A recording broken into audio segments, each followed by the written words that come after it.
And rock and roll legend Leon Russell is receiving a ton of accolades this morning. Leon Russell carried a truth that never made headlines before the world bid him farewell. It had to do with George Harrison's music. At one of the most iconic musical gatherings, these two legends stood side by side. Everyone witnessed the popularity of music, the fame, and the music. However, Russell's behind-the-scenes observations were disturbing. With the lights out, the throng gone, and the pressure severe, Russell got a true picture of Harrison. You would be shocked to learn this about Harrison's private life. The legendary collaboration between Russell and Harrison. Two musicians who were already regarded as masters in their respective fields met in August 1971 at a time that would alter the definition of rock collaboration. One of the most ambitious live concerts in the genre's history included George Harrison and Leon Russell sharing a stage. Although the evening appeared to be a celebration, it was actually the result of a lot of effort, late nights, rehearsals, and constant problem-solving with music. Russell saw Harrison up close for the first time, away from Beatles stardom and studio glitz, and the experience left a lasting impression on him. Since he was in his teens, Leon Russell had been employed professionally. He earned his name the hard way through long hours, several roles, and no assurance of fame after being born Claude Russell Bridges in Elton, Oklahoma, on April 2, 1942. He was well known in the industry by the late 1960s as a musician who could do nearly anything. It wasn't marketing for the moniker Master of Space and Time. It originated from colleagues who saw him seamlessly transition between playing the guitar, keyboard, arranging, producing, and directing bands. His songs had a genuine emotional reach, and his resume already featured sessions and collaborations with the biggest names in popular music. At the same time, George Harrison came from a different path. He was born in Liverpool on February 25, 1943, and spent 10 years in the world's most well-known band. As the Beatles guitarist, he had developed from a reserved young member into a songwriter who could compete with McCartney and Lennon in terms of musical ability. Harrison had also pushed himself into Indian classical music, learning and working closely with Ravi Shankar, away from charts and touring. Harrison had become tired of being merely a former Beatle by 1971. He intended to make intentional use of his influence. Harrison and Shankar's concert for Bangladesh, which took place at Madison Square Garden on August 1, 1971, was a manifestation of that goal. Raising money and awareness for refugees impacted by the Bangladesh Liberation War was the concert's main goal. It was unusual not only because of the reason but also because of its scope. Well-known performers gave their time with minimal practice and no assurance of excellence. Bob Dylan, Eric Clapton, Ringo Starr, Badfinger, Billy Preston, and Leon Russell were among the performers. The world was watching the working atmosphere of a musician. Russell had a direct and hands-on role. His gritty, high-energy mix of young blood and jump and jack flash pierced through the formality that frequently permeates benefit events. The difference was stark when he later joined Harrison on the song Beware of Darkness, which is from All Things Must Pass. Harrison's writing was not weakened or surpassed by Russell. He backed it, adding weight to the song without going overboard with the music. Russell was renowned for striking this balance, knowing when to take the lead and when to back off. Harrison certainly took note. Harrison was doing more than just performing at the performance. Few musicians ever deal with the pressure he was under. He was managing music, sound, organizing performers, and bearing the weight of the cause itself. He continued to be involved after the performances, producing the live triple album with Phil Spector, which was published in December 1971, and the concert movie, Music, that came after it in 1972.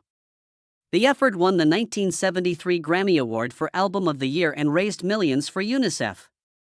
It also established a model for all subsequent large-scale benefit concerts. Those weeks weren't only about Russell's career growth. They were illuminating. Harrison was a quiet, intense worker who was intensely focused behind the scenes but frequently reserved in public. He took the cause seriously. Russell witnessed the stress that accompanied that duty and the self-control needed to do it. Although their relationship didn't develop into a long-term recording collaboration, it did survive in more subdued ways. Russell's involvement in the event forever linked his name to a time when rock music demonstrated its ability to behave responsibly and collaboratively. Harrison's concert for Bangladesh era was preserved and reissued for new listening by Harrison's Dark Horse Records in collaboration with BMG years later. The concerts in Bangladesh appeared to be music, success after triumph from the outside. But both guys had personal burdens within them.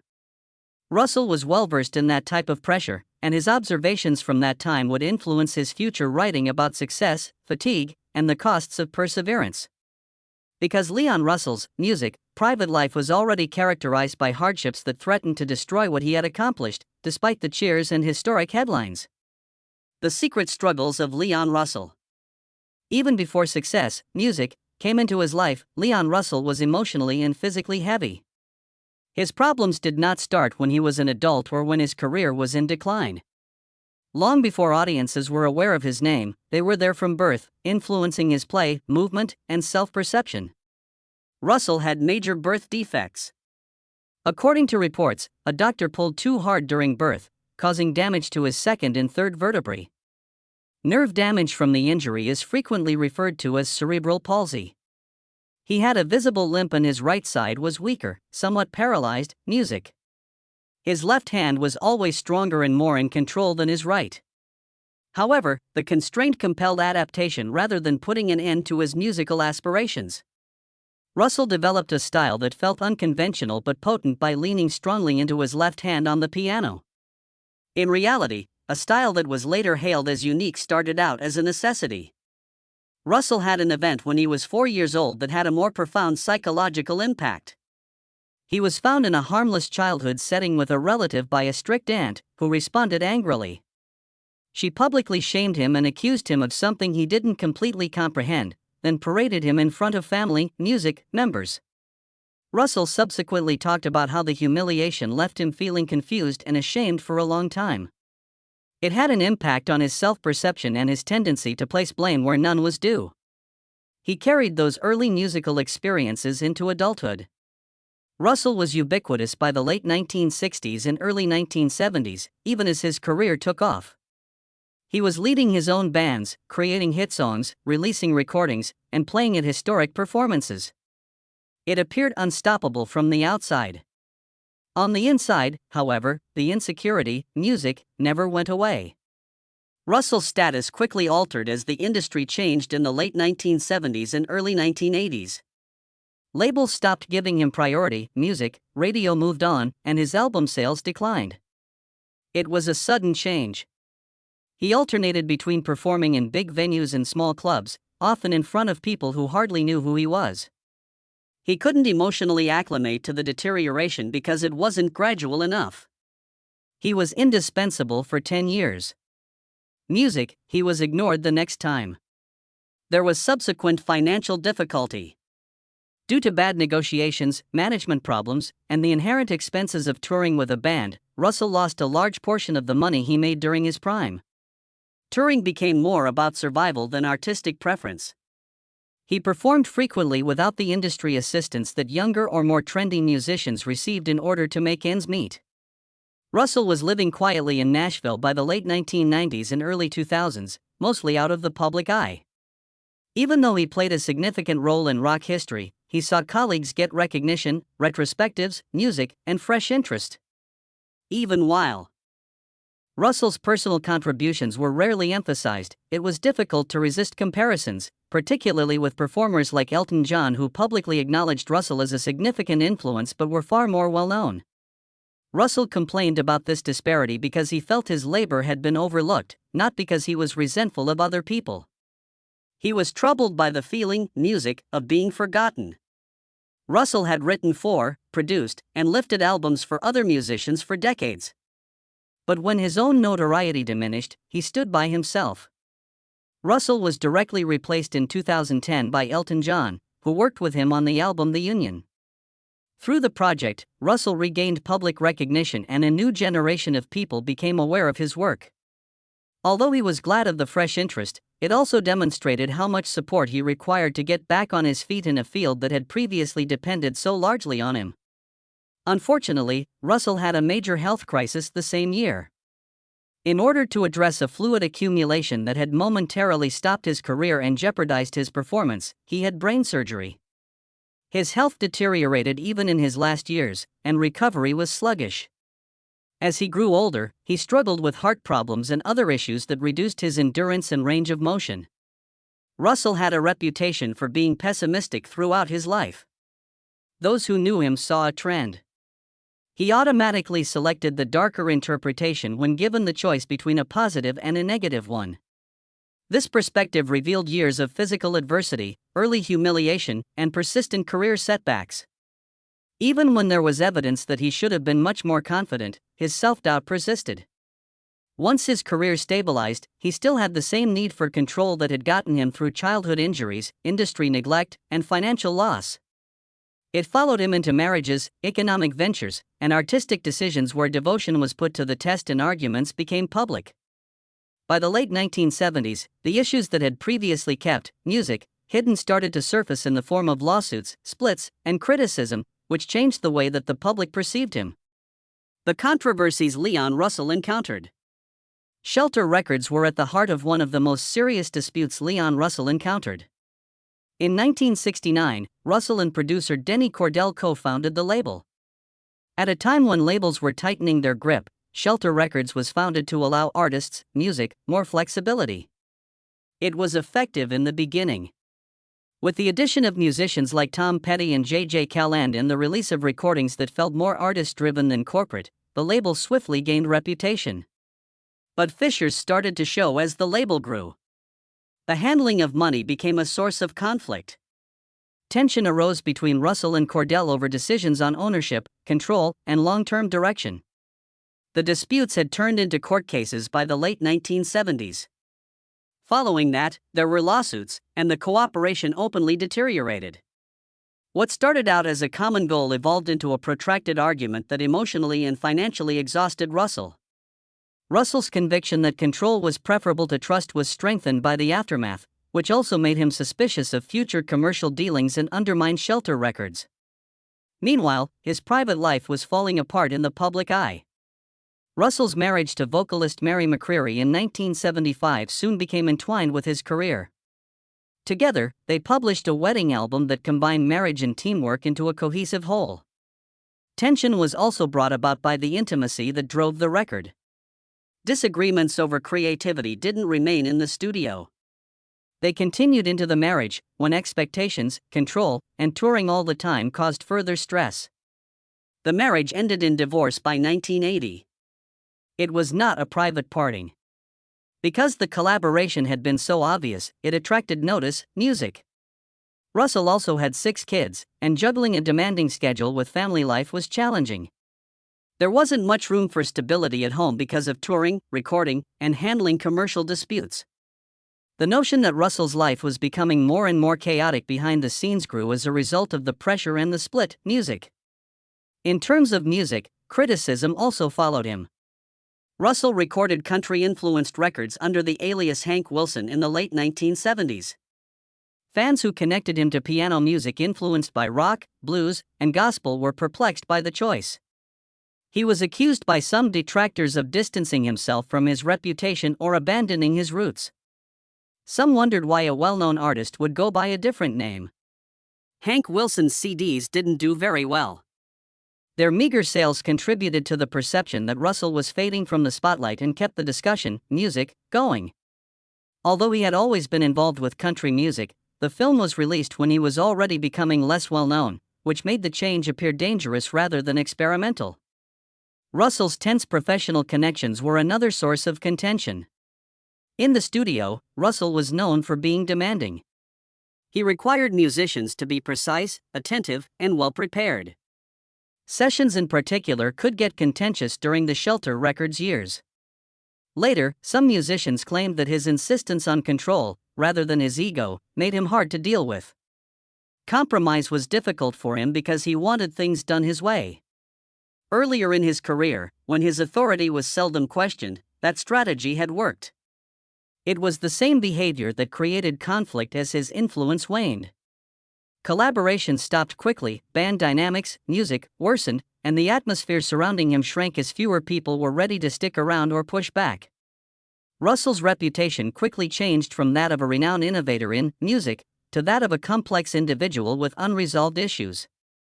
And the harm was apparent by the early 1980s. Support from the industry waned. Opportunities became more limited. He was now separated by the control that had formerly shielded him. Additionally, other musicians from the same era were coping with their own personal hardships while Russell was dealing with criticism, music, divorce, and economic collapse.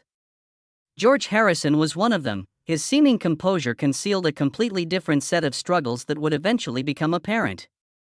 The personal problems of George Harrison's music.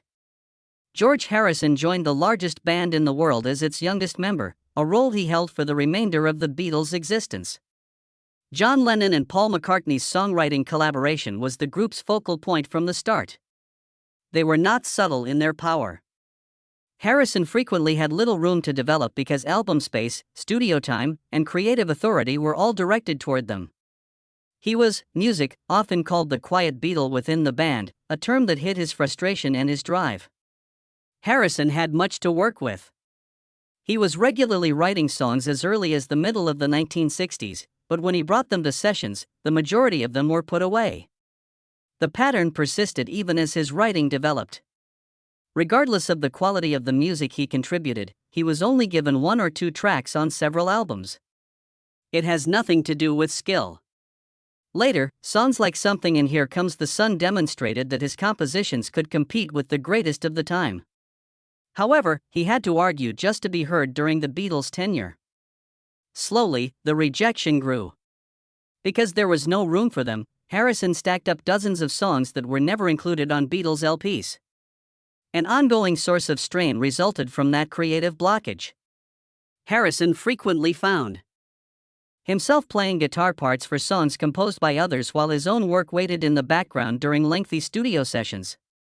He felt underappreciated because of the imbalance, particularly as the band ventured into more experimental terrain where his ideas may have flourished. These annoyances fueled interpersonal disputes. Paul McCartney's increasing assertiveness in dictating arrangements and performances caused Harrison and McCartney's relationship to become particularly tense. More and more, rehearsals felt more like power clashes than teamwork. Harrison rarely succeeded in pushing back, sometimes silently and other times, music, directly. The tension was different with John Lennon. Harrison's increasing spiritual concentration ran counter to Lennon's way of life, evolving beliefs, and combative nature. Though they weren't always at odds, their unsolved differences caused distance, music, instead of resolution. Even fame turned become a point of contention. Unlike some of his bandmates, Harrison never fully embraced Beatlemania. He was worn down by the yelling masses, the unceasing attention, and the lack of privacy, music. Going on tour seemed more like surviving pandemonium than sharing music.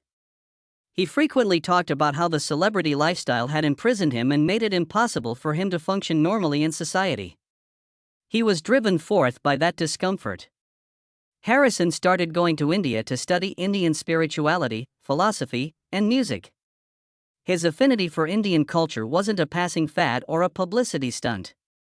He took his studies very seriously, developed close relationships with musicians and teachers, and used these influences to his life and work. Fame lacked the structure that the sitar, philosophy, and discipline provided. The struggle persisted even after then. Harrison's identity was shaped by his commitment to Hinduism and Krishna awareness. He attempted to distance himself from the very things that shaped his public persona while maintaining a comfortable lifestyle, owning property, and maintaining his international celebrity. It was challenging to balance those extremes. While his career required prominence and influence, spiritual discipline required humility and detachment. Sometimes he was effective in bringing the two together. Harrison had years of unresolved music angst by the time the Beatles started to fall apart.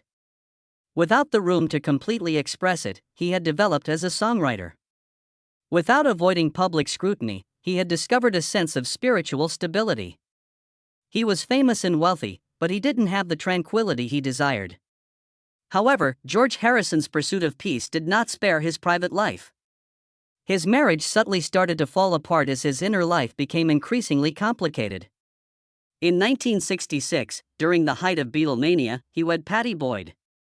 From the outside, they appeared to be the ideal couple, young, well-known, and adored. But pressure quickly increased inside the partnership. The marriage was damaged by Harrison's frequent travels, changing priorities, and increasing use of illegal drugs.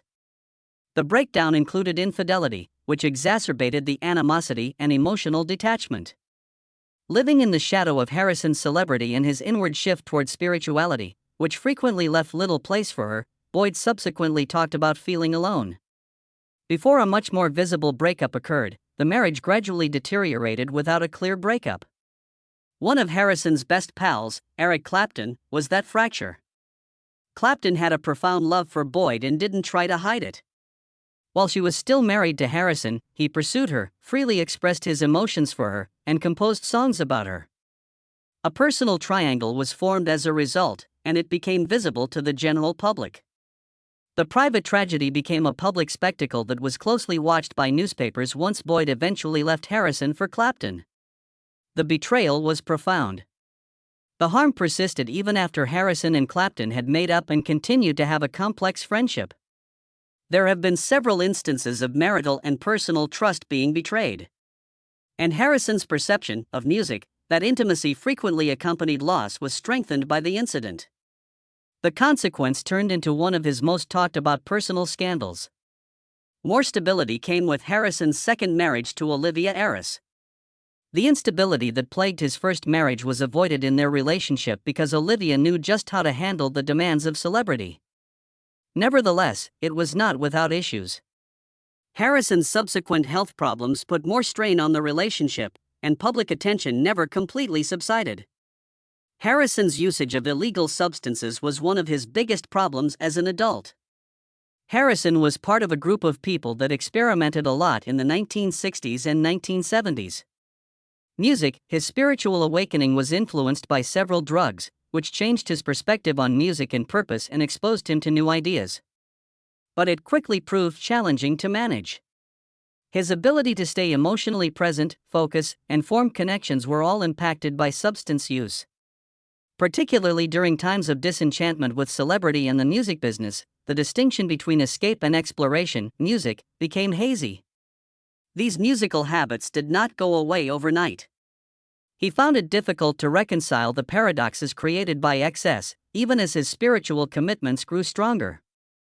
Harrison went through a traumatic event in December 1999 that destroyed any sense of personal security he had left.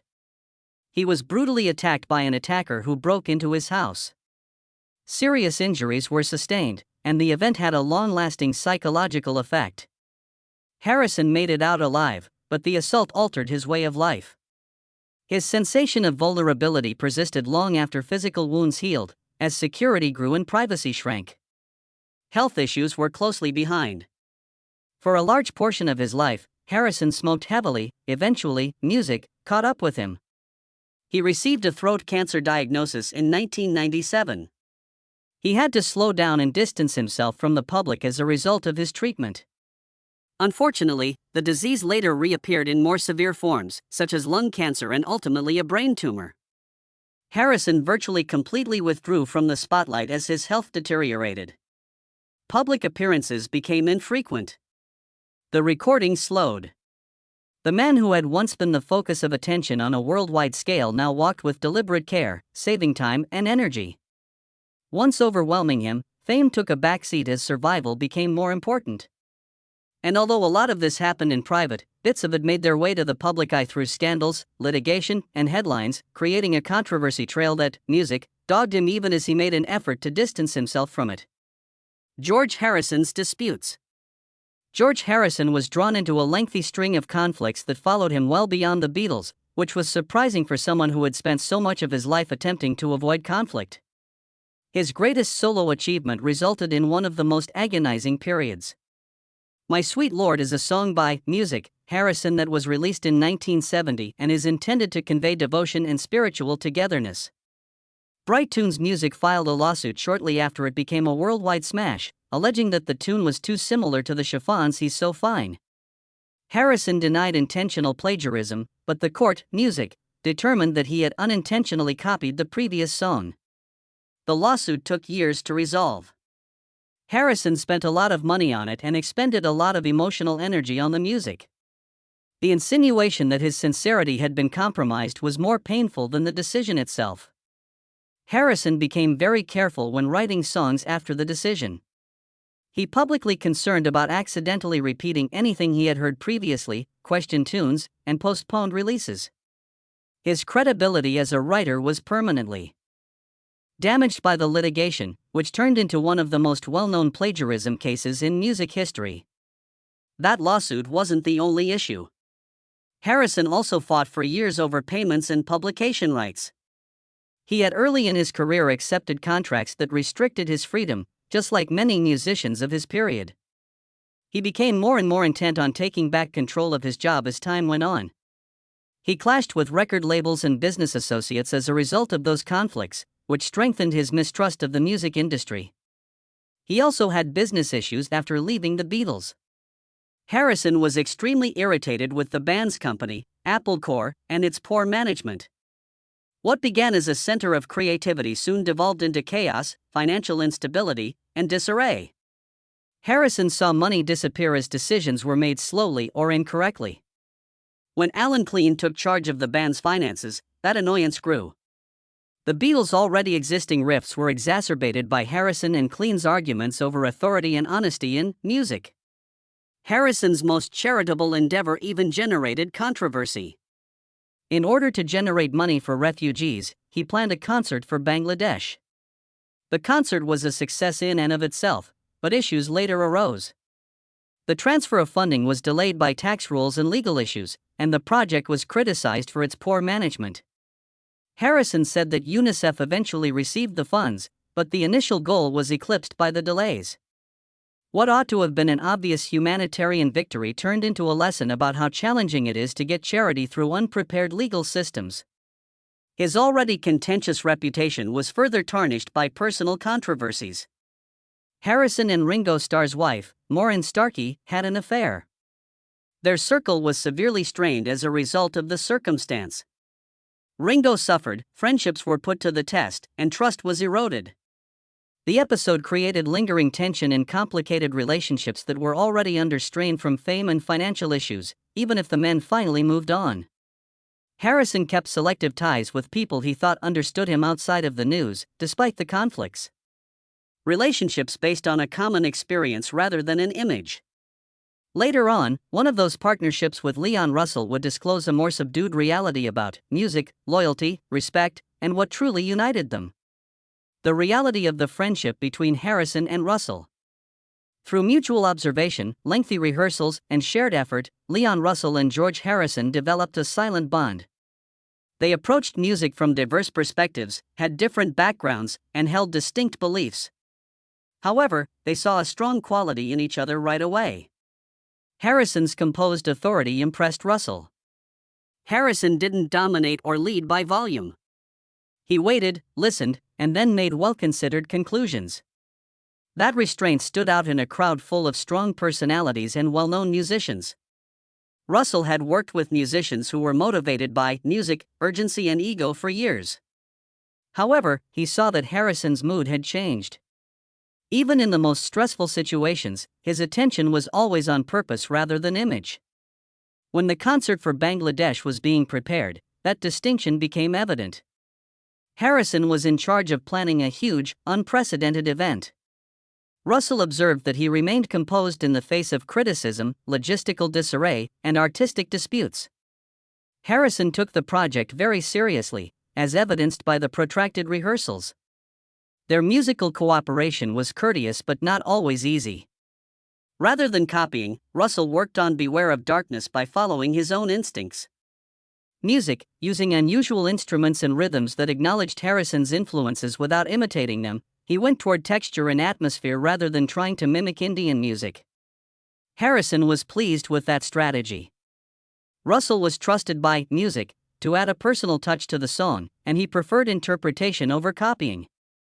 Russell also observed that they had different temperaments in the studio. He favored instinct and effectiveness in music.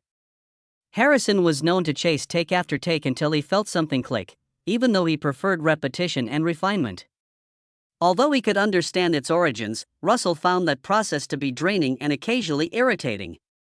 Russell took Harrison's devotion seriously even though he was not as much involved in Krishna consciousness or Indian spirituality as Harrison was. He observed that it influenced the environment around him. Harrison's speech patterns, interpersonal interactions, and framing of music as more than just entertainment. Russell was indirectly impacted by such perspective.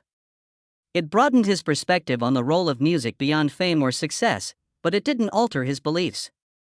Harrison showed just as much respect. He was impressed by Russell's flexibility. Russell was able to transition between soul, blues, gospel, and rock without losing his uniqueness.